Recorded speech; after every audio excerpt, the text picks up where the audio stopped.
Aujourd'hui, nous allons commenter brièvement au niveau du droit un sujet assez sensible pour la société, la fiscalité.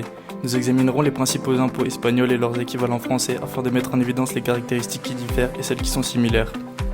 En Espagne, le droit fiscal est régi par plusieurs lois, règlements, décrets et directives européennes qui constituent une énorme source de droit. En effet, il existe de nombreuses taxes et leurs spécialités.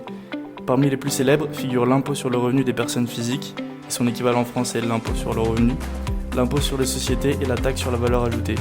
Il convient de rappeler que cette dernière est présente dans toute l'Europe puisque cette taxe a été harmonisée au niveau communautaire.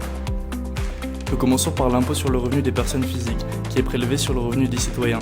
Dans les deux pays, cet impôt est direct, personnel et subjectif car elle tient compte de plusieurs facteurs sociaux pour déterminer les montants qui peuvent être déduits dans chaque ménage afin de faire la déclaration aux autorités fiscales, qui est le Trésor public en France. Le fait générateur de l'impôt prend en compte les mêmes revenus, à savoir les revenus du travail, les revenus des capitaux mobiliers et immobiliers, les activités économiques et les gains et les pertes en capital. En outre, dans les deux systèmes fiscaux, l'impôt sur la fortune et le droit de donation et de succession sont liés à l'impôt sur les personnes physiques lorsqu'il s'agit de déclarer leurs revenus aux autorités fiscales. En effet, il existe plusieurs situations dans lesquelles les personnes peuvent commettre l'erreur de penser qu'un revenu correspond à l'impôt sur le revenu des personnes physiques, alors que dans ce cas, elles doivent payer l'impôt sur la fortune ou les droits de donation et de succession. Cela se produit souvent dans les cas d'héritage par exemple.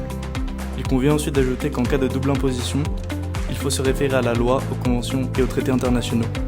En termes de différence, il convient de rappeler que l'Espagne est un pays moins centralisé que la France, et que par conséquent chaque communauté peut générer et administrer des impôts spéciaux, ce qui n'est pas le cas en France. L'impôt sur le revenu étant un impôt d'État. Il convient d'ajouter que le champ d'application n'est pas le même, puisque l'Espagne prend en compte le critère de la résidence pour définir les contribuables, alors que la France prend en compte le domicile fiscal lui-même. L'impôt sur le revenu des personnes physiques est également un impôt périodique. Cela signifie que chaque 31 décembre, le contribuable devra payer l'impôt sur le revenu des personnes physiques. En France, c'était le cas il n'y a pas si longtemps. Mais tout a changé suite à une loi avec l'apparition du prélèvement dit à la source. Cela permet de déduire l'impôt chaque mois par le biais d'un système de retenue. L'objectif principal de ce processus est de faciliter les formalités et de rendre l'impôt moins douloureux afin qu'il soit plus facile à payer, car tout n'est pas payé en une seule fois, mais chaque mois, vous devez payer une partie de l'impôt sur le revenu des personnes physiques. En ce qui concerne l'impôt sur les sociétés, il faut dire que l'équivalent français est très similaire, sans parler des calculs de pourcentage pour les déductions et autres opérations complexes. La seule différence très notable est qu'en France, le critère d'application territoriale est la simple localisation géographique des bénéfices, alors qu'en Espagne, c'est le critère de la résidence. Ainsi, pour justifier les similitudes, nous pouvons affirmer que l'impôt est, dans les deux pays, un impôt personnel direct, proportionnel, périodique et étatique. En outre, les entités et entreprises publiques qui n'ont pas de but commercial sont exemptées de l'impôt sur la société, sauf si elles ont un but lucratif et peuvent concurrencer les entités privées.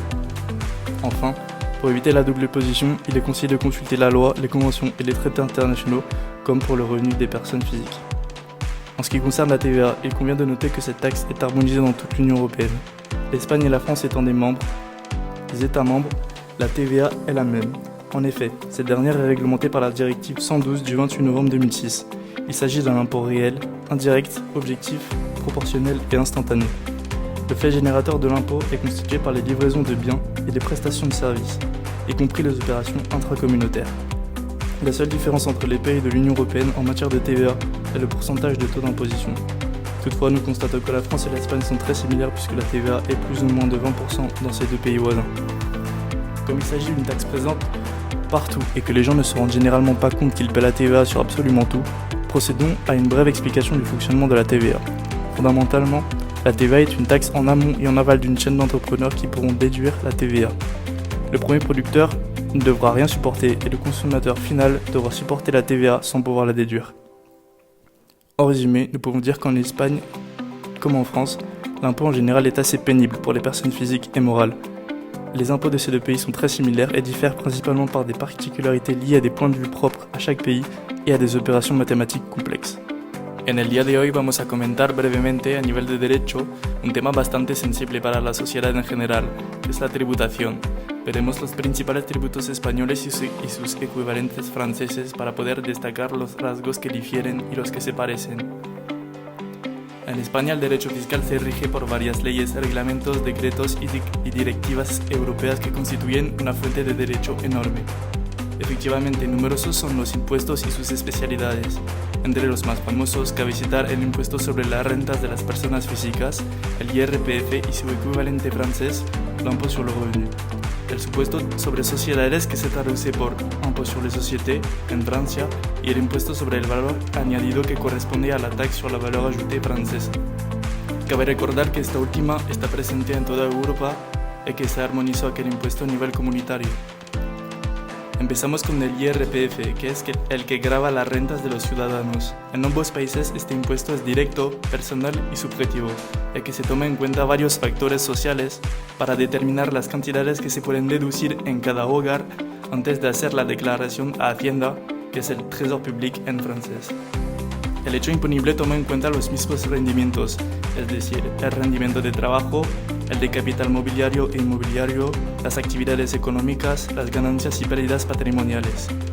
Además, en ambos sistemas fiscales, el impuesto sobre el patrimonio y las donaciones y sucesiones están vinculadas con el IRPF a la hora de declarar sus rendimientos a Hacienda. En efecto, existen varias situaciones en las cuales la gente se puede equivocar pensando que una renta corresponde al IRPF, mientras que en este caso se tiene que pagar el impuesto sobre el patrimonio o donaciones y sucesiones. Esto pasa a menudo en los casos de herencia, por ejemplo. Luego, cabe añadir que en esos casos de doble imposición nos tenemos que referir a la ley, los convenios y los tratados internacionales. A nivel de diferencias, cabe recordar que España es un país menos centralizado que Francia y que por lo tanto cada comunidad puede generar y administrar impuestos especiales, lo que no pasará en Francia, el impôt sur le revenu siendo estatal. Debemos añadir que el ámbito de aplicación no es lo mismo, ya que España toma en cuenta el criterio de residencia para definir los contribuyentes, mientras que en Francia se atiende al propio domicilio fiscal. El IRPF también es un impuesto periódico. Eso quiere decir que cada 31 de diciembre el contribuyente tendrá que pagar IRPF. En Francia hace poco era así, pero todo cambió tras una ley con la aparición del denominado prélèvement à la source. Esto permite la deducción del impuesto cada mes mediante un sistema de retención. La finalidad principal de este proceso es de facilitar los trámites y convertir el impuesto en algo menos doloroso para que resultara más suave el pago, ya que todo no se paga de una, sino que cada mes hay que pagar algo de IRPF.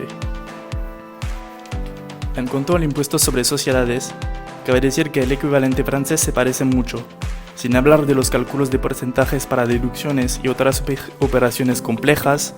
La única diferencia muy destacable es que en Francia el criterio de ámbito de aplicación territorial es la simple situación geográfica de los beneficios, mientras que en España es el criterio de residencia.